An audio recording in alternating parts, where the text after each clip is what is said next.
It was about celebrating difference, but it was also about, you don't bring any nonsense in here.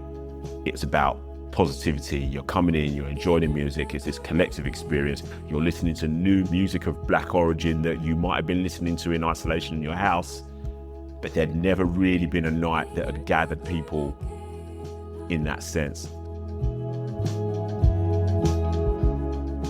That's Kwame Daniels, building community around music in Northern Ireland, and now in New York with his musical experience, North Star. And I'm John Lee. And I'm Martin Nutty. We met Kwame at New York's Irish Arts Centre a few days ago, where North Star runs from June 3rd to June 21st. DJ, broadcaster, and creative producer Kwame Daniels has been at the heart of Northern Ireland's cultural scene since arriving from London 2 decades ago. And now, with North Star, he's at the heart of Irish culture in New York. Inspired by the historic visit to Belfast from abolitionist and orator Frederick Douglass, North Star is, in Kwame's words, a lifetime's work of connection, creating, and collaboration. So, join us at the Irish Arts Centre for our Global Irish Conversation with Kwame Daniels. Kwame Daniels, welcome to Irish Stew. Thank you very much. I'm glad to be here. We're here at the Irish Arts Centre where a few days after this recording drops, you'll be opening your show, North Star. The central character in the show is the memory and the legend and the words of Frederick Douglass and his important time he spent in Belfast. You know, Kwame, I think we're in a kind of a crazy world right now. We're all looking for some leadership, some guidance, a way forward in our conflicts and our troubles. What does Frederick Douglass have to teach Belfast today, Northern Ireland today, and what does he have to teach the rest of the world today? Wow, that's a question. There's so many challenges that Frederick Douglass faced that I feel are pertinent today. But I think the thing that we can lean into and learn from his experiences is, I suppose, number one, to have a broader vision of the world. And the words that keep coming up is being empathetic, being compassionate, just those values of wanting everyone to just live together. And I think from what he experienced and the challenges he faced and what he had to overcome to then spread the word on essentially the abolition of slavery, so on and so forth, I think that courage is needed today. When we talk about leadership, we need courage in leadership, but you also need a willingness to want to bring people together. And I think those are the things that we can lean into and learn from Frederick Douglass, absolutely. Yeah, just reading that speech he gave in Belfast when he was presented with the Bible, I think clarity of thought too. He really it wasn't flowery language. It was direct and honest. Absolutely. There was a passion and a purpose. I think purpose as well, and I think that clarity of thought leans into the purpose. And purpose was just having a just and equal world. And he came from the most abhorrent conditions and was able to rise above that. He could have just settled. He could have just stayed. He could have just stayed in the US and said, you know what? I've escaped. I found my freedom. I'm done. Could have absolutely done that. But no, he went that extra mile again and traveled the world essentially, just trying to raise awareness around the plight and conditions of his people. So commended is just probably too light a word, to be honest. Yeah. Speaking of traveling the world, your story is interesting. As I understand it, your parents are Ghanaian. You grew up in London before you made your way to Derry. Tell us about the backstory, and I think it's colored a little bit because Ireland was Britain's first colony. Ghana was also a colony of Britain. And one of the things that a lot of times are underappreciated is that actual common experience. So tell me about your Ghanaian story in London. Yeah. That story was, my parents came over in late 60s, early 70s. They were absolutely presented with that picture of streets paved with gold and better opportunities and so on and so forth. So in that respect, that was what they thought they were entering. But within that, they were always super heightened in holding onto culture. So in the household, My dad spoke Fanti and my mum did as well. But my mum spoke 3 different dialects, so she could interchange, but that was always spoken in the house between them. And so we were able to pick up and start understanding at least. And also friends coming over that had also moved across to London. So we were always surrounded by food, language, music. We were absolutely immersed in the culture. And that extended then to going to different gatherings, other houses of friends and family. So that surrounded us. But at the same time, I suppose there was almost a bit of especially when we moved out of East London towards Essex, there was definitely more of a code switch going on, in the sense that we knew our identity, we were firm in our identity, and yet we were also aware of our surroundings and maybe how we had to move within those surroundings, because we moved to the leafy suburbs. It was a lovely 5-bedroom house. It was all that. But there was also maybe like a set of rules that came with that we had to abide by and our parents made us aware of. But I think we were quite comfortable in moving into that just because of maybe the lessons that our parents had given us in that respect. But whatever way we moved outside the house, as soon as we entered the house again, it was absolutely back to the background and the roots and the culture that they had been raised with. Like I said, I was born in London, but I had 2 older brothers and sisters that were born in Ghana. So then when they eventually came over, there was that connection there as well. And I'd been to Ghana like a couple of times, but as a family, we went over in the early 90s. So again, that connection became stronger. But we all definitely had different experiences growing up. Like my older brothers and sisters were born in Ghana, raised in Ghana, then came over. Then 4 of us were born in London. So again, it's those 2 different experiences. Sounds just like the Irish-American experience. Yeah, I suppose that there's 2 ways to go as an immigrant family. One, let's say my experience when I came to America was to forget about Ireland, to forget about it, put it behind. And a lot of people of my generation felt angry because they were essentially forced to migrate. And so I didn't really engage or embrace with my background culture until later. And so your experience was different and probably enriching in a way because you had to code switch depending on whether you were at home or whether you were outside. So talk about that balancing thing growing up. Was it difficult or? Yeah, great question. It was, in some respects, I suppose it depended. There were 6 of us, so we all probably had different experiences. My dad worked in Coutts & Co Bank, which was like the bank of the royal family and so on and so forth. So you very much had all of that going on, which was a weird dynamic. The more I grew up, the more I was like, wow, okay, how did they even navigate that? But anyway, so there was that going on. And yet it was very much ingrained in us in terms of the importance of identity and the importance of culture. So you're trying to balance that. That's even within the house. So then moving outside, we almost know the rules because we've been told the rules inside the house in terms of your P's and Q's and the Queen's English and so on and so forth. So then us moving out to that, it was probably easier. You were born in London. 4 out of 6 are born in London. So even in terms of our accent and how we spoke, there was almost a thing where there was a connection that, oh, okay, so they sound like us. So that's number one. Whereas my older brother and sister that came over from Ghana, that's a different experience. African accent. Thank you.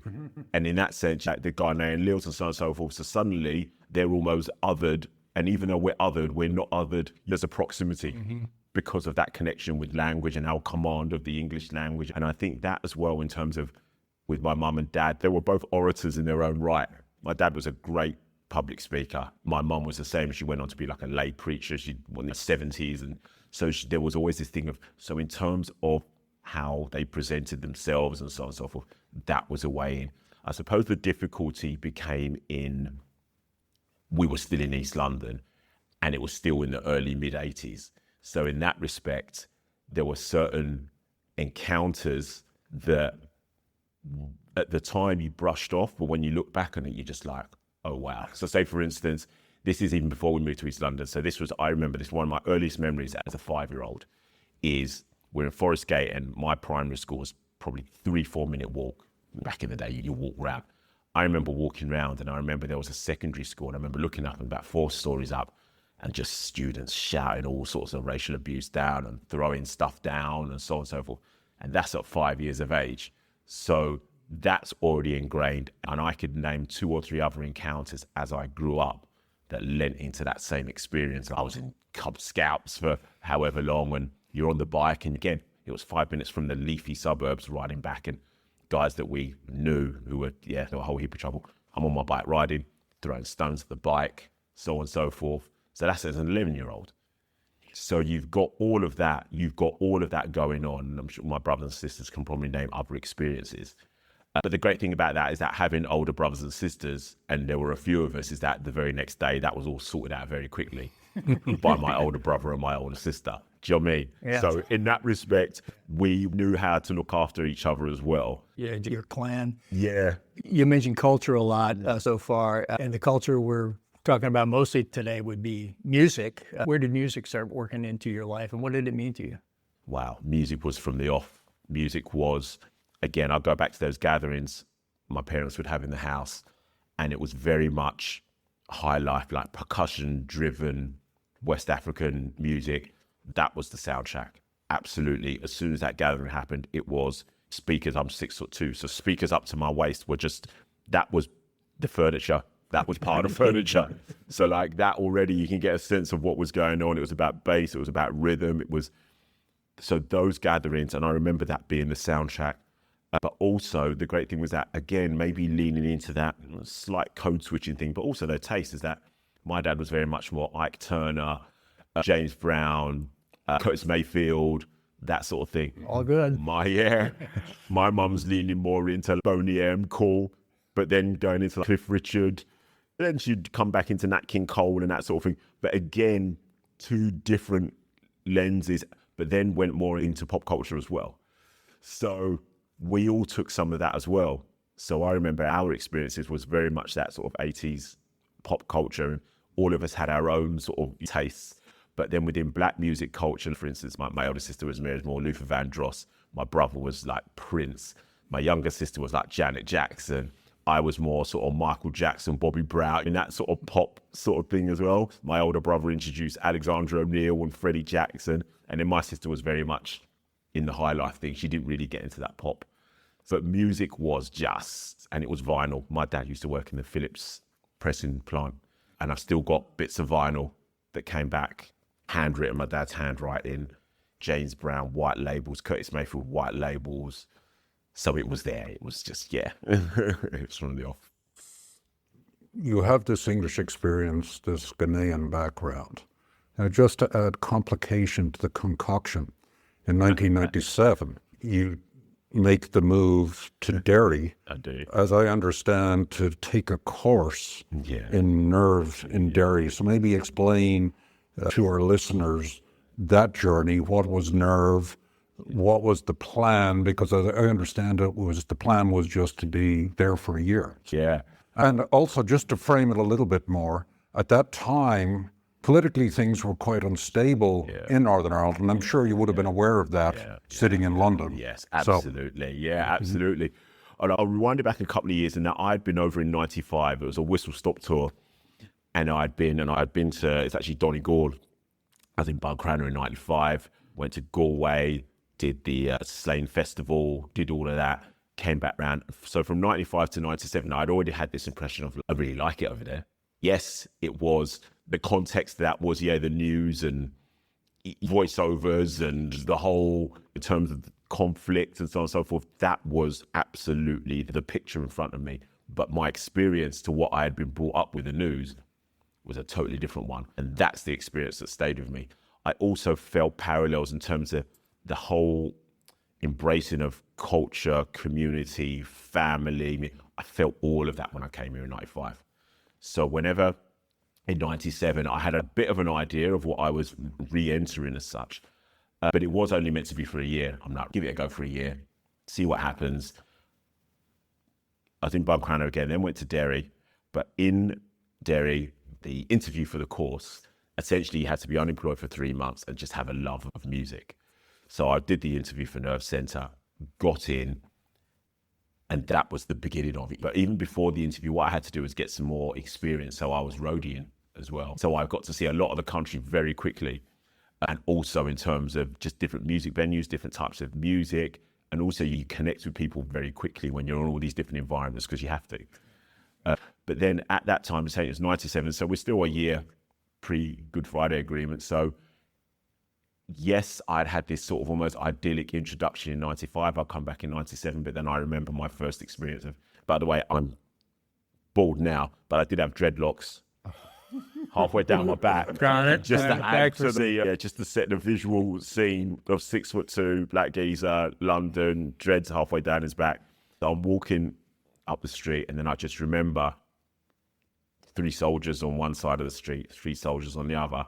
And my automatic thing was going, what have I done? What's going on? Because I had knew, but it was to have it and walking towards you. And I just remember my heart just doubling.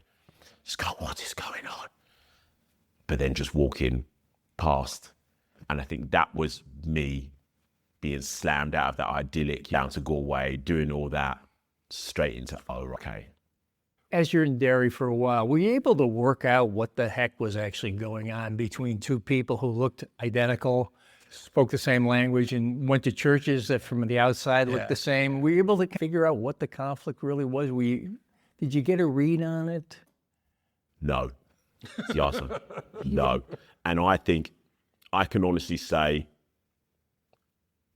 I'm going to honestly say, in terms of really getting to the root of that, I'm going to say it took me 15 years to get to the root of it. Yeah. Peel back the layers. Yeah. But just in terms of how entrenched it was, right, I had no idea.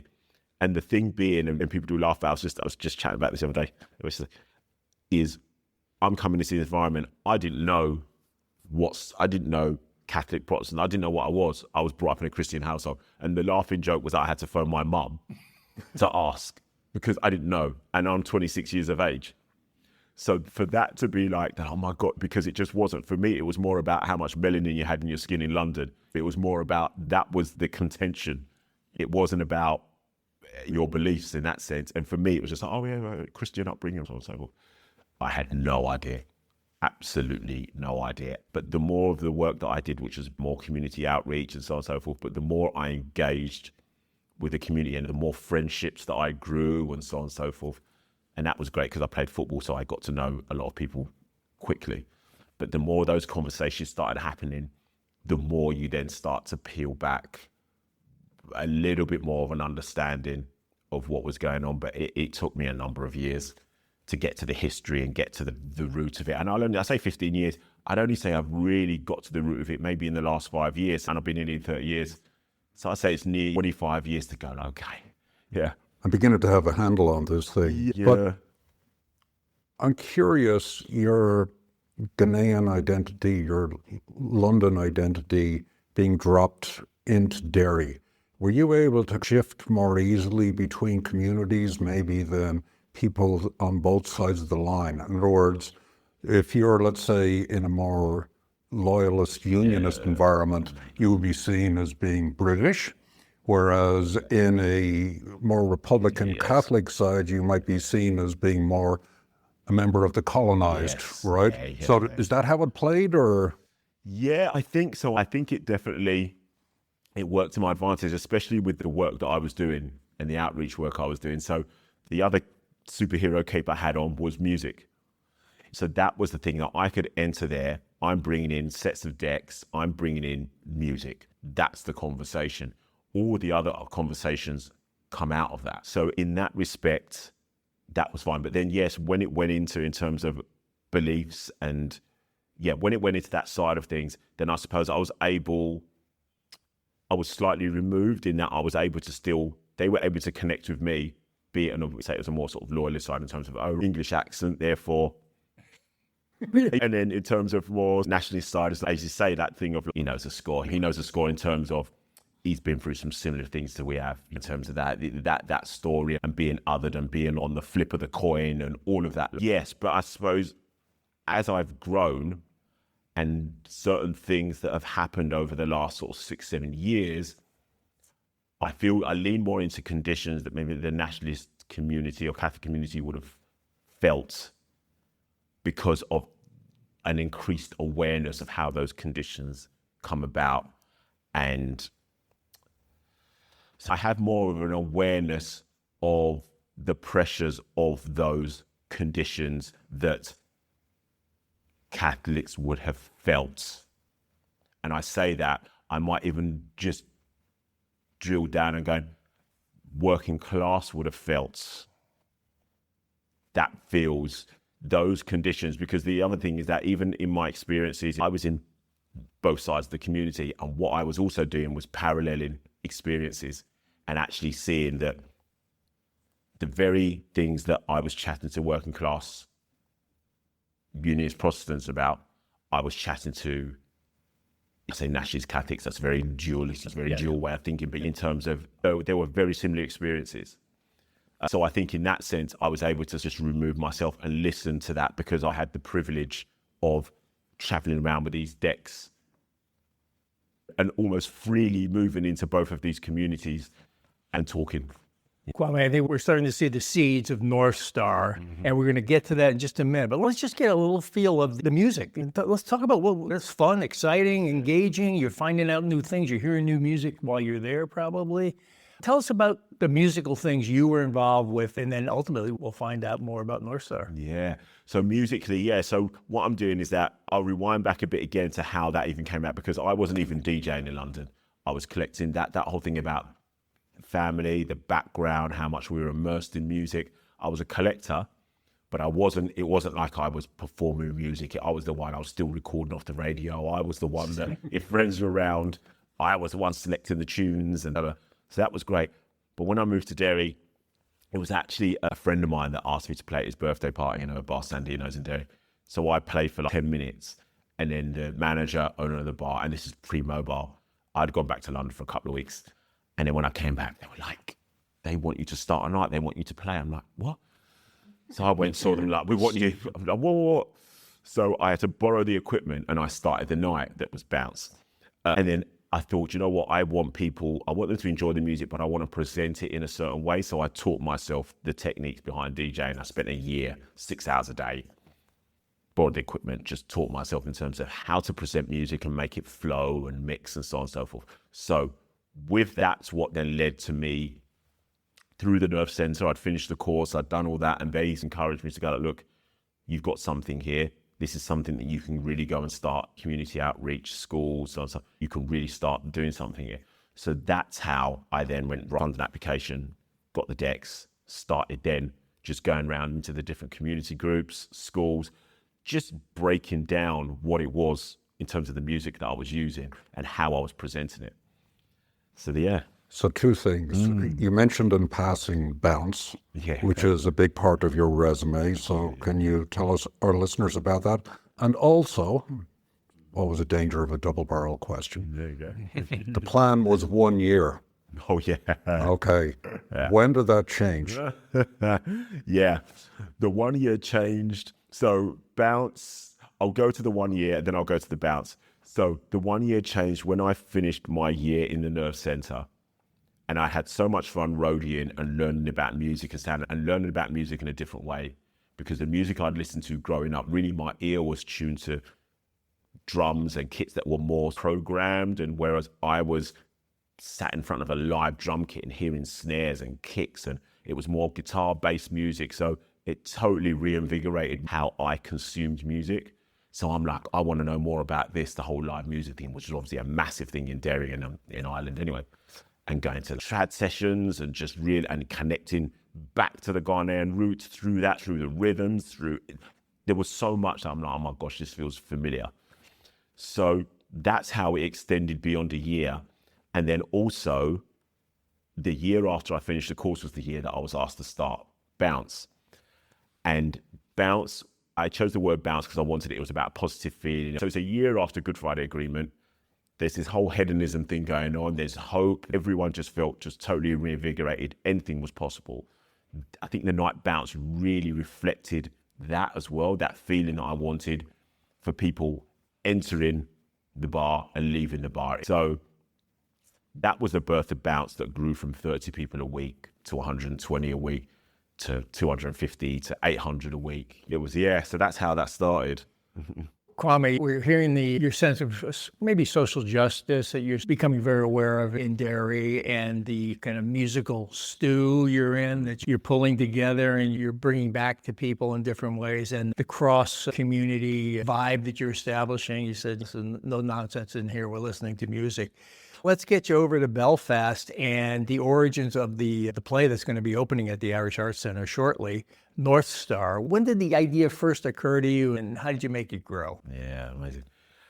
Again, the term social justice is absolutely a thread. It's a thread in this. And North Star came about as a result. I wanted an opportunity to platform an umbrella project called SOLAB.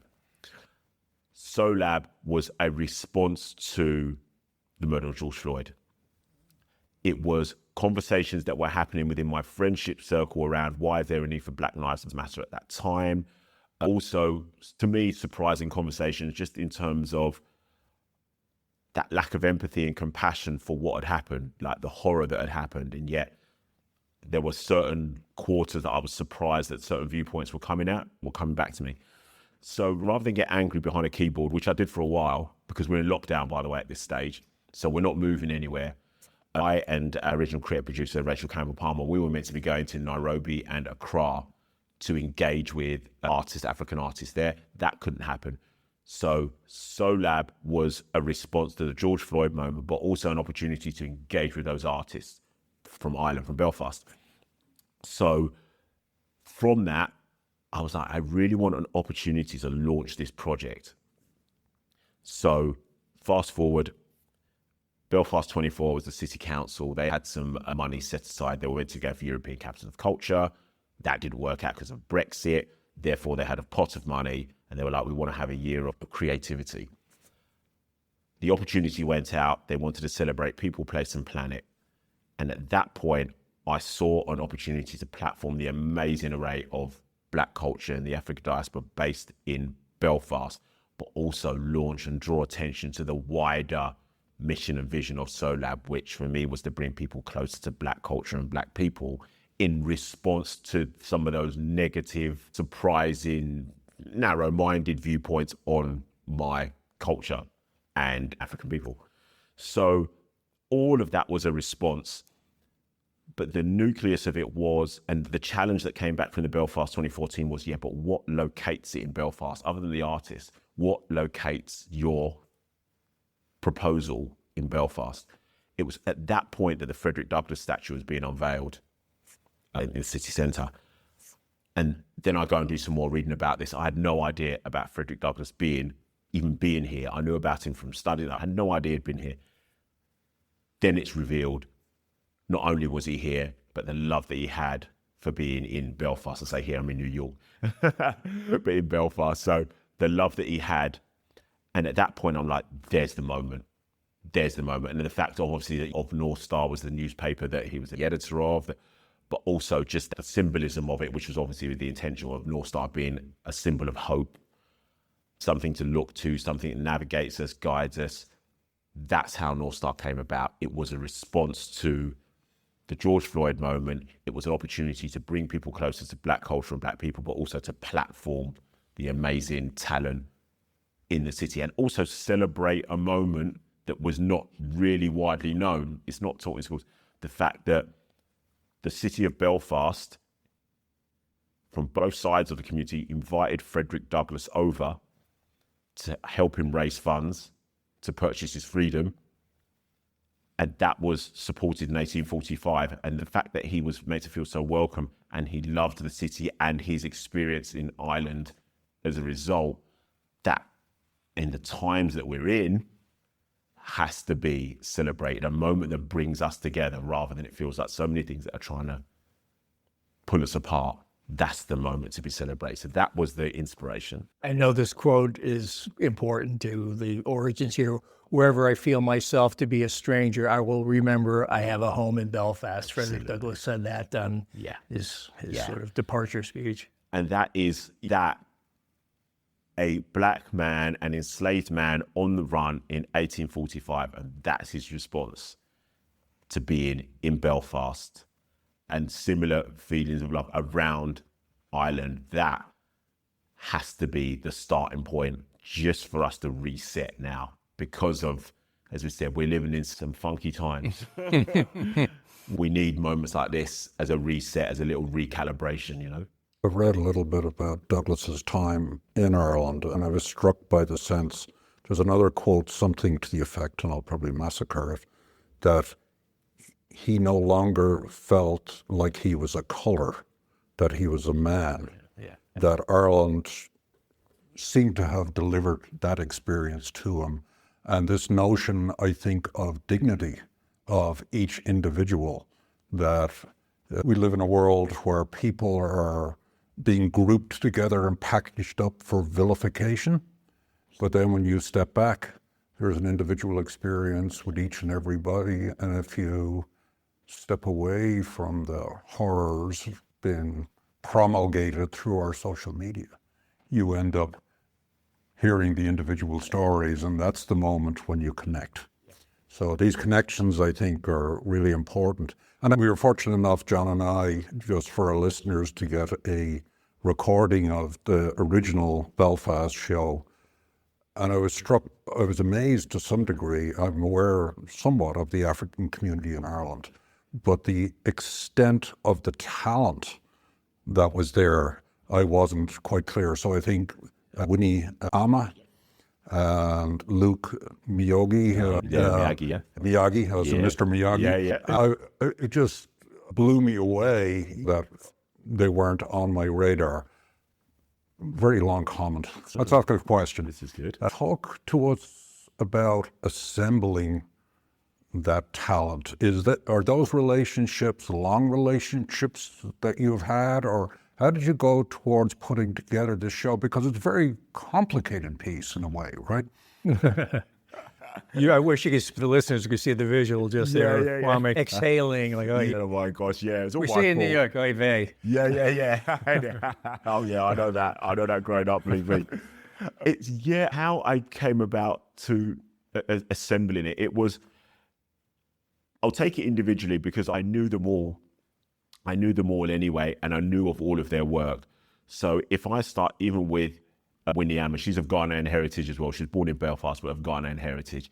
And I was aware of her work because she's phenomenal in terms of her output. It's unreal. So you could not know her.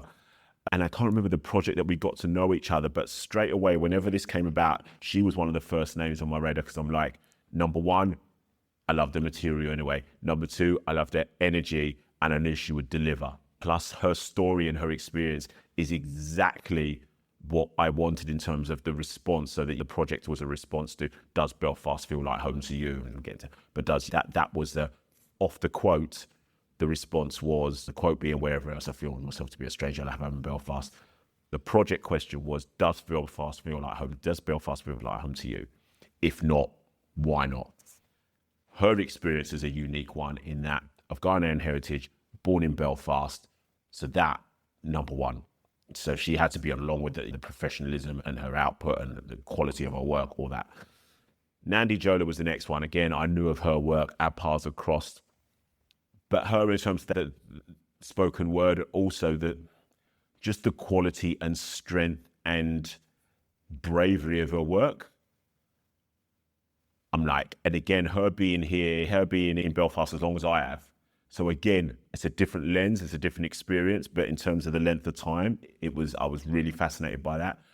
So I'm like, Nandi, you have to be involved. Plus, I wanted to showcase the variety of artistry in the city as well. I'm very much from a music background, but there was a whole thing around Afrofuturism, which was off the back of the original Soul Lab idea, was that I wanted that spoke of artistry, be it literature, be it dance, be it music, be it social, visual arts. So I wanted Nandi in there. Then Leo, again, I grew up in Newark, the Mecca of hip hop. I grew up as a hip hop fan. I wanted that art form showcased. And Leo was phenomenal in terms of he was very much leaning into the Kendrick Lamar mold. And I'm like, just what he had to say. He was born in London, has chosen Belfast as his home. So again, similar experience to mine in a different way. So I wanted him involved in the Belfast shows. And then Kaidi Tatham. Kaidi, very quickly, I was buying Kaidi's records from early 2000s. I was buying his records. I was just, oh my gosh. I actually met him in London. He had finished a gig. I was going to say I had a couple of scoops in me, but I knew the venue. So I managed to find my way backstage and got chatting to him. And I said to him, and he was with two other guys, a guy, Darren Benjamin, Dazaki, and Diego Mafal, amazing producer. And I said to Kite at the time, I'm like, I'm going to get you to Derry. Because at the time, the bounce night had grew. We'd gone from local DJs and bands to national to international. So luckily, I had a venue that was supporting me to do that. So I said, look, I said to him at the time, I said, I'm going to get you to Derry. I did. And in 2007, as part of the Derry City Jazz Festival, we brought him and his band over. And from then, we stayed in contact. Fast forward to 2010, and I get the voicemail, oh, brother, I'm here. I'm like, what do you mean you're here? Turns out he'd moved to Belfast. So at that point, that's where our friendship really forged. Plus, he's just an absolute beast in terms of his talent. And he was I call him the composer in chief, in that all the material was passed through him in order for arrangements and so on and so forth. But he's self-taught keys, classically trained flute, but just an absolute monster in terms of his output as well. So that's how that assembled, but they all were responding to the same question. They were all responding to the same question of home, be it through instrumentals, be it through songwriting, be it through lyrics, be it through spoken word. That was the response, along with the others, which we'll get into in terms of that, the young people that we worked with, So Kwame, our listeners are going to be tuning in and say, oh, this sounds good. I want to see North Star during its June 3rd through June 21st run. And they can log on to irishartscenter.org, see if they can get a ticket. Probably a few still left.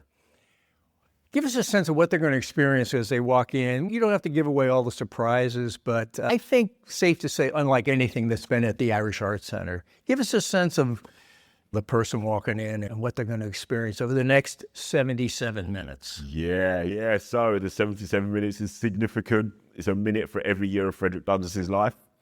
Yeah, I don't want to give too much away, you're right. But what I will say is the experience is going to come at you from all directions. You are going to be within this experience. You're going to be able to move within the space. You're going to be presented with a level of musicianship that is extraordinary. And when I say world-class, we're talking about Kylie Tatham being a Grammy winner. Hannah Peel was in the original show, and her work is in there. This is like an Ivor Novello winner, Emmy nominee. We're talking about critically acclaimed actors in Colin Salmon with the voiceovers. We're talking about up-and-coming artists that are blazing trails. We're talking about published, celebrated authors. That level of artistry that will come at you from all angles, from different areas of this venue, I think is unlike anything. And I think the spirit and the motivation and the lenses that this is, the starting point, the lenses that this is bringing together in terms of Irish history, African-American history, our history, but those two lenses, the intersection of those two lenses, celebrated in this way, I don't think has been seen before. That uniqueness. Also, the honesty, the responses. We've worked with young people, we've worked with school students. You're going to hear what students in Belfast think of Belfast. You're going to hear very honest reflections of what young people in New York think about the city. All of that coming together in a single show with another storytelling aspect visually, all coming together it's unique is probably too light a word. We're a few days away here when we're recording this from opening day. You've got a busy schedule. What do you have to get done before June 3rd? Oh my gosh, Thanks for the time. Yeah, not at all. No, there's a panic attack about to ensue. No, look, do you know what? What I will say, what's got to happen? Essentially, when we had the Belfast show, we've had to deconstruct that. And Jimmy Faye of the lyric is involved as well. And we were just out for a little drink last night. And he put it brilliantly. It is like IKEA furniture in that all the pieces are there, but we've got an instruction manual and we're having to piece this back together because we have to set context. We have to acknowledge that it's a new audience. There's things that need to be explained. It's a different space. It's the theatre space. It's that hybrid thing where it's a gig, but it's a theatre piece. We have to respect that as well. We're just off Broadway. We have to respect that.